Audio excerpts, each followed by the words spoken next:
Hello friends, എല്ലാവർക്കും നമസ്കാരം. നമുക്കറിയാം, ഇന്ത്യയും ചൈനയുമായിട്ടുള്ള ബന്ധം 2020 അതിർത്തിയിൽ നടന്ന സംഘർഷങ്ങൾക്ക് ശേഷം, ഗാൽവാൻ ഇഷ്യൂ, അതിനുശേഷം ഇരു രാജ്യങ്ങളും തമ്മിൽ ഒട്ടുമിക്ക പ്രധാനപ്പെട്ട മേഖലകളിലെ എല്ലാം ബന്ധങ്ങൾ നിർത്തിവെക്കുകയും അതിനുശേഷം വളരെ മോശമായിട്ടുള്ള ഒരു കാലഘട്ടത്തിൽ കൂടെയാണ് ഇരു രാജ്യങ്ങളും തമ്മിലുള്ള ഉഭയകക്ഷി ബന്ധങ്ങൾ പോയിക്കൊണ്ടിരുന്നത്. ഗാൽവാൻ ഇഷ്യൂവിന് ശേഷം, അതായത് ചൈനയുടെ ഭാഗത്തു നിന്നും പ്രൊവോക്കേറ്റീവായിട്ടുള്ള ഇഷ്യൂസ് ഉണ്ടായി എന്നാണ് നമുക്ക് മനസ്സിലാക്കാൻ സാധിക്കുന്നത്.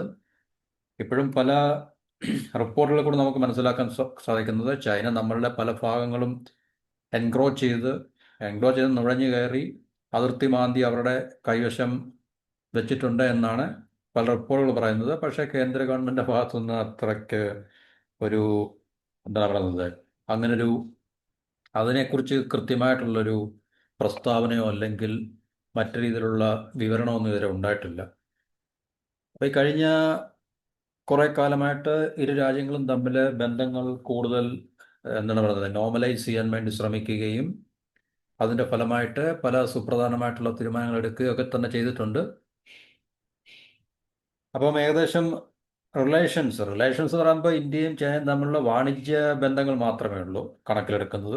മറ്റ് സൈനിക തന്ത്രപ്രധാനമായിട്ടുള്ള മേഖലകളിലൊക്കെ തന്നെ ഇന്ത്യയും ചൈനയും തമ്മിൽ കടുത്ത അവിശ്വാസവും അല്ലെങ്കിൽ പരസ്പര വൈരികളായിട്ട് തന്നെയാണ് നിലനിൽക്കുന്നത്. കാര്യമൊക്കെ ശരിയാണ്. നമ്മൾ ബ്രിക്സിലെ ഏറ്റവും പ്രധാനപ്പെട്ട രണ്ട് മെമ്പർ അംഗരാജ്യങ്ങളാണ്, ബ്രിക്സിനെ ഉണ്ടാക്കിയ രാജ്യങ്ങളാണ്. അതുപോലെ തന്നെ ഷാങ്കായി സെക്യൂരിറ്റി ഓർഗനൈസേഷനിലെയൊക്കെ തന്നെ അംഗരാജ്യങ്ങളാണ്.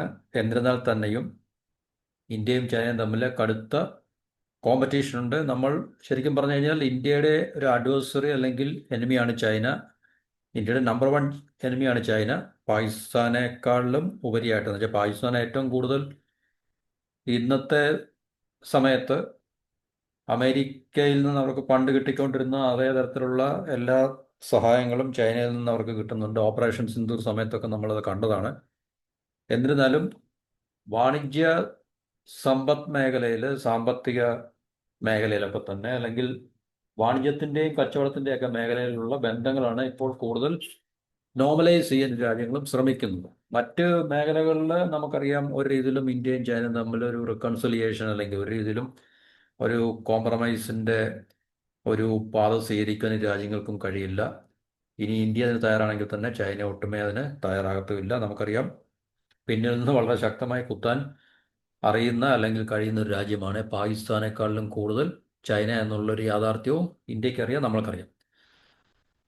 ഓക്കെ, അപ്പോൾ ഇങ്ങനെയുള്ള കണ്ടീഷൻസ് ഒക്കെ നിലനിൽക്കുമ്പോൾ തന്നെയാണ് ഇരു രാജ്യങ്ങളും തമ്മിൽ ചർച്ചകളൊക്കെ നടത്തി വിമാന സർവീസുകൾ പുനരാരംഭിച്ചു. അതുപോലെ തന്നെ വ്യാപാര മേഖലയിലും അല്ലെങ്കിൽ കച്ചവടത്തിൻ്റെ മേഖലയിലും ഒക്കെ തന്നെ, പ്രത്യേകിച്ച് അമേരിക്കയുടെ ഭാഗത്തുനിന്ന് ഇരു രാജ്യങ്ങളും നേരിടുന്ന ശക്തമായിട്ടുള്ള സമ്മർദ്ദങ്ങളും വാണിജ്യ യുദ്ധങ്ങളും ടാരിഫ് യുദ്ധങ്ങളും ഒക്കെ തന്നെ ഇരു രാജ്യങ്ങളെയും കൂടുതൽ ഒന്നുകൂടെ ഈ പറഞ്ഞ മേഖലകളിൽ എന്താണ് പറയുന്നത്, അടുക്കുവാൻ വേണ്ടി സഹായകരമായിട്ടുണ്ട്.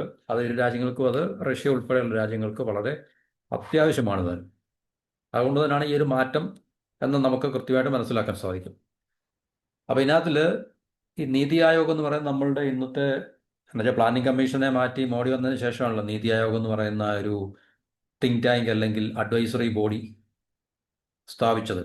അപ്പോൾ അവരുടെ ശുപാർശ അനുസരിച്ചിട്ട് അവരിപ്പോൾ പറഞ്ഞിരിക്കുന്നത്, ചൈനയ്ക്ക് മേൽ ഇന്ത്യ ഈ ഗൽവാൻ ഇഷ്യൂവിന് ശേഷം ഏർപ്പെടുത്തിയിട്ടുള്ള നിയന്ത്രണം പൂർണ്ണമായിട്ട് നീക്കുക അല്ലെങ്കിൽ ഭാഗികമായിട്ടെങ്കിലും നീക്കുക. അങ്ങനെയാണെങ്കിൽ തീർച്ചയായിട്ടും ചൈനയിൽ നിന്ന് കോടികളുടെ നിക്ഷേപം ഇന്ത്യയിലെത്താൻ സഹായകരമാകും. അത് ഇന്ത്യക്ക് സാമ്പത്തികമായിട്ട് വളരുവാൻ വഴിതെളിക്കുമെന്നാണ് നീതി ആയോഗ് പറയുന്നത്. അപ്പം നിലവിലെ സ്ഥിതി എന്ന് പറഞ്ഞു കഴിഞ്ഞാൽ, നമ്മൾ പറഞ്ഞ് 2020 അതിർത്തി പ്രശ്നത്തിന് ശേഷം ചൈന അടക്കമുള്ള രാജ്യങ്ങളിൽ നിന്ന്, പ്രത്യേകിച്ച് ചൈനയുമായിട്ട് നമ്മുടെ അതിർത്തി പങ്കിടുന്ന മറ്റു രാജ്യങ്ങളെ പ്രത്യേകിച്ച്, നിക്ഷേപത്തിന് കേന്ദ്ര സർക്കാർ മുൻകൂർ അനുമതി നൽകിയാൽ മാത്രമേ നിക്ഷേപം, പ്രത്യേകിച്ച് ചൈന അല്ലെങ്കിൽ ഈവൻ പാകിസ്ഥാൻ ഇതുപോലുള്ള രാജ്യങ്ങളിൽ നിന്നൊക്കെ തന്നെ, ഇന്ത്യയിൽ ഏതെങ്കിലും ബിസിനസ്സുകാരന്, കച്ചവടക്കാരന് എവരിൽ നിന്ന് നിക്ഷേപം സ്വീകരിക്കണമെന്നുണ്ടെങ്കിൽ കേന്ദ്ര സർക്കാരിൻ്റെ മുൻകൂർ അനുമതി ഇല്ലാതെ, പെർമിഷൻ ഇല്ലാതെ അത് നിർബന്ധമാക്കിയിരുന്നു. അതില്ലാതെ അവർക്ക് തീർച്ചയായിട്ടും ഇത് സാധിക്കത്തില്ല എന്നുള്ളൊരു പോളിസി ഗവൺമെൻറ് കൊണ്ടുവന്നിട്ടുണ്ടായിരുന്നു. അപ്പോൾ ഇപ്പോഴും അത് മാറ്റിയിട്ടില്ല.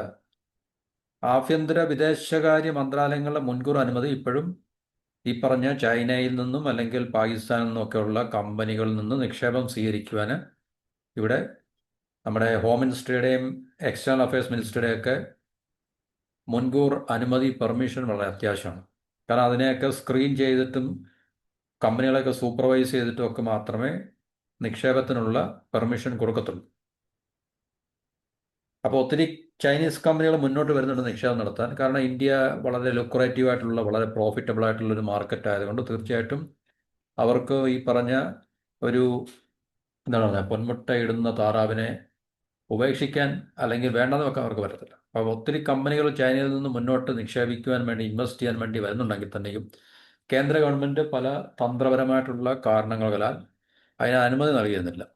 അപ്പോൾ ഇന്ത്യയിലെ ഇലക്ട്രിക് കാറുകളുടെയും ബാറ്ററികളുടെയും ഒക്കെ നിർമ്മാണത്തിനായിട്ട് $1 ബില്യൺ നിക്ഷേപം നടത്താം എന്നുള്ള പ്രോമിസോട് കൂടി ചൈനയുടെ ഒരു കാർ കമ്പനിയായിട്ടുള്ള BYD ഓഫർ ചെയ്തിരുന്നു. പക്ഷേ കേന്ദ്ര സർക്കാർ അത് പരിഗണിച്ചില്ല. കാരണം അതിനകത്തിലൊക്കെ നമ്മളുടെ തന്ത്രപരമായിട്ടുള്ള താല്പര്യങ്ങൾ അല്ലെങ്കിൽ രാജ്യ താല്പര്യങ്ങൾക്ക് അത് ശരിയാവില്ല എന്നുള്ളൊരു നിലപാട് കേന്ദ്ര ഗവൺമെൻറ് അല്ലെങ്കിൽ സെൻട്രൽ ഗവൺമെൻറ് എടുത്തതുകൊണ്ട് ആ $1 ബില്യൺ ഇൻവെസ്റ്റ്മെൻ്റ് ഒക്കെ തന്നെ അതിനുള്ള ഓഫറൊക്കെ കേന്ദ്ര ഗവൺമെൻറ് നിരസിക്കുകയും അതിനുള്ള പെർമിഷൻ കൊടുക്കാതിരിക്കുകയൊക്കെ ചെയ്തിട്ടുണ്ട്. അപ്പോൾ അതാണ് നിലവിലത്തെ സ്ഥിതി. അപ്പോൾ അങ്ങനെയുള്ള ഈ നിലവിലത്തെ സ്ഥിതിയുടെ അടിസ്ഥാനത്തിലാണ് നീതി ആയോഗ് എന്ന് പറയുന്ന പവർഫുള്ളായിട്ടുള്ള ഒരു അഡ്വൈസറി ബോഡി ഇപ്പോൾ കേന്ദ്ര ഗവൺമെൻറ്റിന് ഒരു നിർദ്ദേശം വച്ചിരിക്കുന്നത്. അതായത് ചൈനയിൽ നിന്നുള്ള നിക്ഷേപങ്ങൾ അനുവദിക്കണം.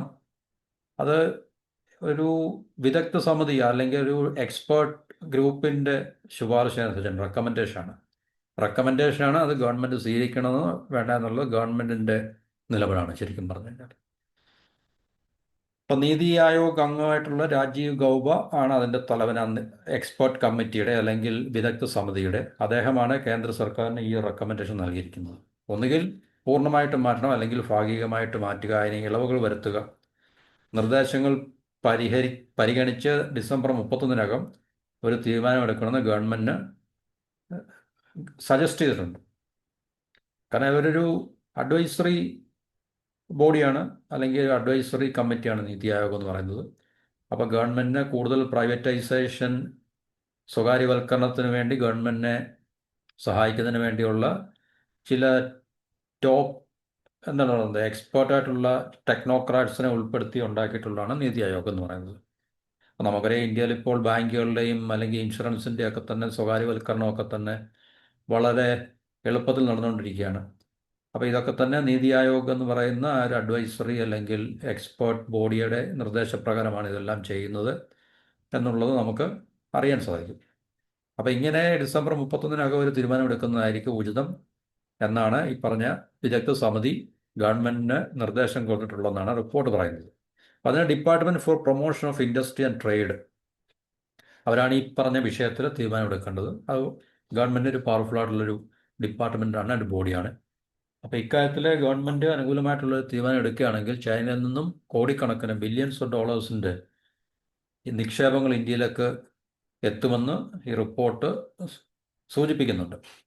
കാരണം ചൈനീസ് കമ്പനികളോ, കാരണം ഇപ്പോൾ അവർക്ക് അമേരിക്കയുമായിട്ടുള്ള വിഷയങ്ങൾ നിലനിൽക്കുമ്പോൾ ഈ ഇരു രാജ്യങ്ങൾക്ക്, ഇന്ത്യക്കായാലും ചൈനയ്ക്കായാലും അമേരിക്കൻ മാർക്കറ്റ് നഷ്ടപ്പെടുന്ന, കാരണം അവരുടെ ടാരിഫ് കാരണം അമേരിക്കൻ മാർക്കറ്റ് നഷ്ടപ്പെടുന്ന ഒരു അവസരത്തിൽ തീർച്ചയായിട്ടും പരസ്പരം ഇരു രാജ്യങ്ങൾക്കും ബിസിനസ് ചെയ്യാൻ, കച്ചവടം ചെയ്യാൻ അല്ലെങ്കിൽ സാമ്പത്തികമായിട്ടുള്ള ബന്ധങ്ങൾ കൂടുതൽ മെച്ചപ്പെടുത്തി കൂടുതൽ വ്യത്യസ്തമായിട്ടുള്ള തലത്തിലേക്കും അല്ലെങ്കിൽ കൂടുതൽ വ്യാപിപ്പിക്കുകയാണെങ്കിൽ ഇരു രാജ്യങ്ങൾക്കും അത് ഗുണം ചെയ്യുന്നുള്ളൊരു സജഷനാണ് നീതി ആയോഗ് മുന്നോട്ട് വെച്ചിരിക്കുന്നത്. പക്ഷേ നമുക്കറിയാം ചൈനയുമായിട്ട് നമ്മൾ ഇത്ര നാളുള്ള കച്ചവടത്തിൽ വളരെ അധികം എന്താണ് പറയുന്നത് തിരിച്ചടികൾ അല്ലെങ്കിൽ ഒത്തിരി പ്രതികൂലമായിട്ടുള്ള സാഹചര്യങ്ങൾ, കാരണം ട്രേഡ് ബാലൻസ് ഒക്കെ വളരെ കൂടുതലാണ് ചൈനയ്ക്ക് ഫേവറായിട്ട്.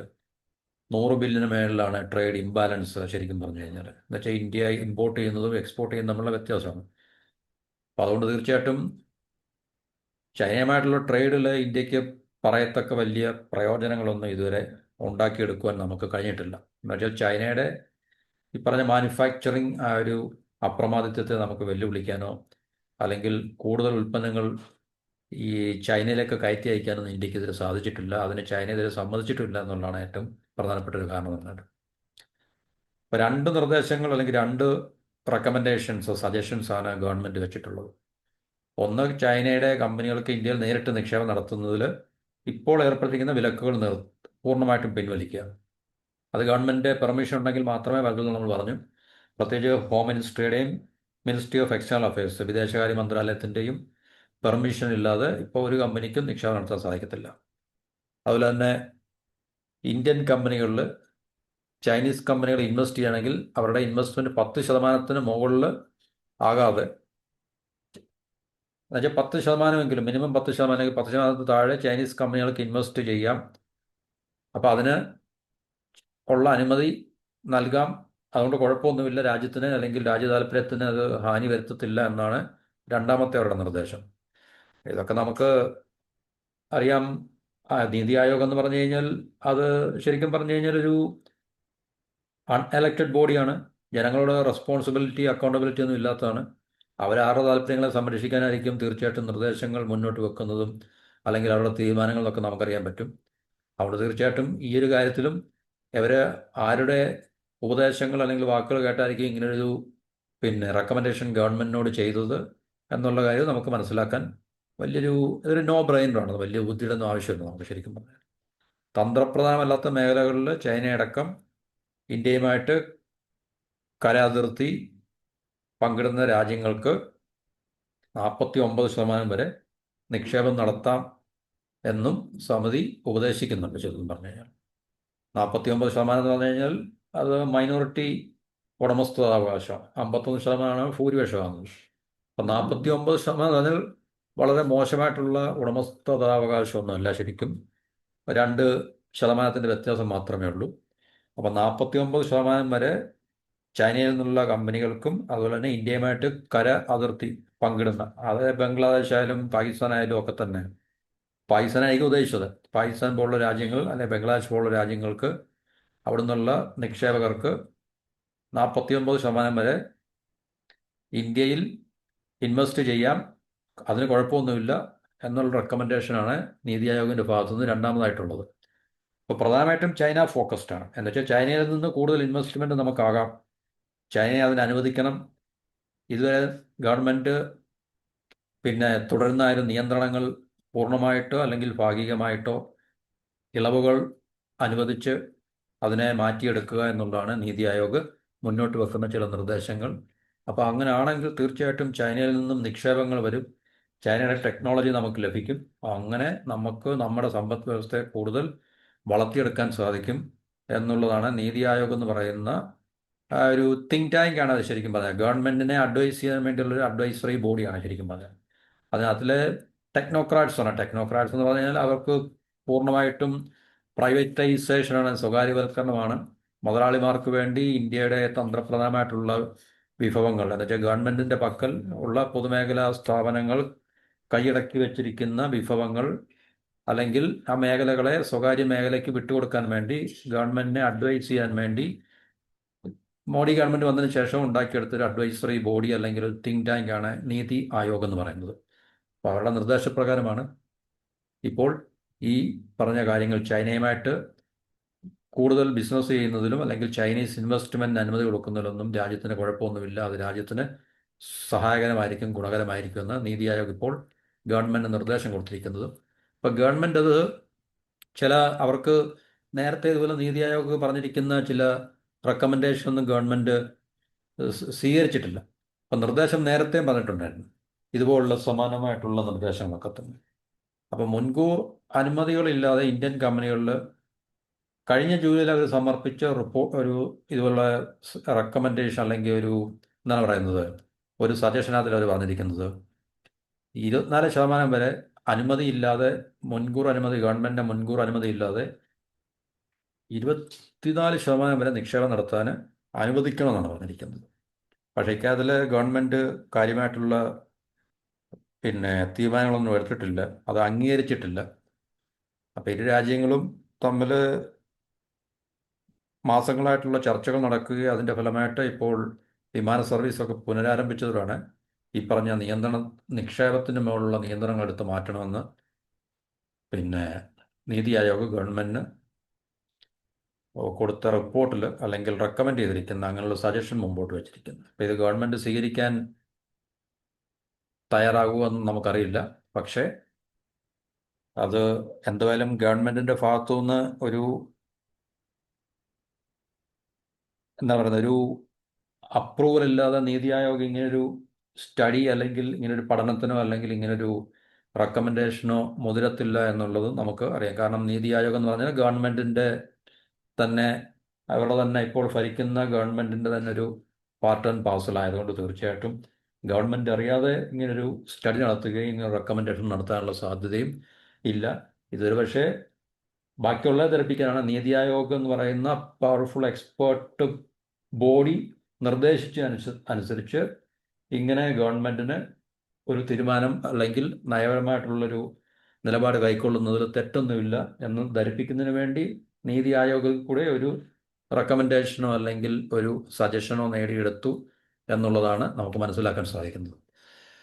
അപ്പോൾ എന്തായാലും തീർച്ചയായിട്ടും ഇരു രാജ്യങ്ങളും തമ്മിലുള്ള വ്യാപാര ബന്ധങ്ങൾ, സമ്പദ് വ്യവസ്ഥയിലുള്ള ബന്ധങ്ങൾ അല്ലെങ്കിൽ കച്ചവട ബന്ധങ്ങൾ തീർച്ചയായിട്ടും പുരോഗമിക്കുന്നതിൽ തെറ്റൊന്നുമില്ല. പക്ഷേ ഇന്ത്യക്കും കൂടെ അത് ഗുണകരമാവുന്ന രീതിയിൽ അല്ലെങ്കിൽ അനുകൂലമാവുന്ന രീതിയിലായിരിക്കണം ഇന്ത്യ ചൈന ട്രേഡ് ഇനി മുമ്പോട്ട് പോകാം. കാരണം ഇപ്പം തന്നെ ട്രേഡിൽ ഉള്ള അന്തരം വളരെ കൂടുതലാണ്. ഇന്ത്യക്ക് അനുകൂലമല്ലാത്ത സാഹചര്യമാണത്. ദീർഘകാലമായിട്ട് അത് തന്നെയാണ് നിലനിൽക്കുന്നത് തീർച്ചയായിട്ടും. അപ്പോൾ അങ്ങനെ മുന്നോട്ട് പോവുകയാണെങ്കിൽ തീർച്ചയായിട്ടും ഇന്ത്യയിലെ ചെറുകിട ഈ സ്മോൾ മീഡിയം ഇൻഡസ്ട്രീസും ഒക്കെ തന്നെ വീണ്ടും അവതാളത്തിലാകുകയും നമുക്ക് തീർച്ചയായിട്ടും സാമ്പത്തികമായിട്ടുള്ള ഒത്തിരി ബുദ്ധിമുട്ടുകളും അല്ലെങ്കിൽ ദുരിതങ്ങളും സങ്കീർണതകളും ഒക്കെ അത് വരുത്തി വെക്കുമെന്നുള്ള കാര്യത്തിൽ സംശയങ്ങളൊന്നുമില്ല. ഇന്ത്യക്ക് ചൈനയുമായിട്ട് ട്രേഡ് നടത്തുന്നതിൽ കുഴപ്പമൊന്നുമില്ല. പക്ഷേ അത് ഇന്ത്യയുടെയും കൂടെ ടേംസ് ആൻഡ് കണ്ടീഷനിലാണ്. നമുക്ക് മെച്ചപ്പെട്ട ഒരു മാർക്കറ്റ് ആക്സസ് ചൈനയിൽ നമ്മുടെ ഉൽപ്പന്നങ്ങൾക്കും സേവനങ്ങൾക്കും ഒക്കെ തന്നെ, നമ്മുടെ പ്രോഡക്ട്സിനും സർവീസിനും ഒക്കെ തന്നെ ചൈനീസ് മാർക്കറ്റിൽ വർദ്ധിച്ച ഒരു ആക്സസ് കൂടെ നമുക്ക് ലഭിക്കത്തക്ക രീതിയിൽ ചൈനയുമായിട്ടൊരു വ്യാപാര ബന്ധം ഉണ്ടാക്കിയെടുക്കുന്നതിൽ തെറ്റൊന്നുമില്ല. പക്ഷേ ഇത് ഏകപക്ഷീയമാണെങ്കിൽ തീർച്ചയായിട്ടും പഴയതുപോലെ തന്നെ ഇന്ത്യക്ക് ദോഷകരമായിരിക്കും ഈ പറഞ്ഞ കാര്യങ്ങളുടെ പോക്ക് എന്ന് പറഞ്ഞുകൊണ്ട് ഈ ടോപ്പിക്ക് ഇവിടെ അവസാനിപ്പിക്കാം. ഇതുമായിട്ട് ബന്ധപ്പെട്ട കൂടുതൽ വിവരങ്ങൾ നമുക്ക് അടുത്ത ടോപ്പിക്കുകളിൽ അല്ലെങ്കിൽ അടുത്ത വീഡിയോയിൽ നമുക്ക് ഷെയർ ചെയ്യാം. എല്ലാവർക്കും നന്ദി, നമസ്കാരം.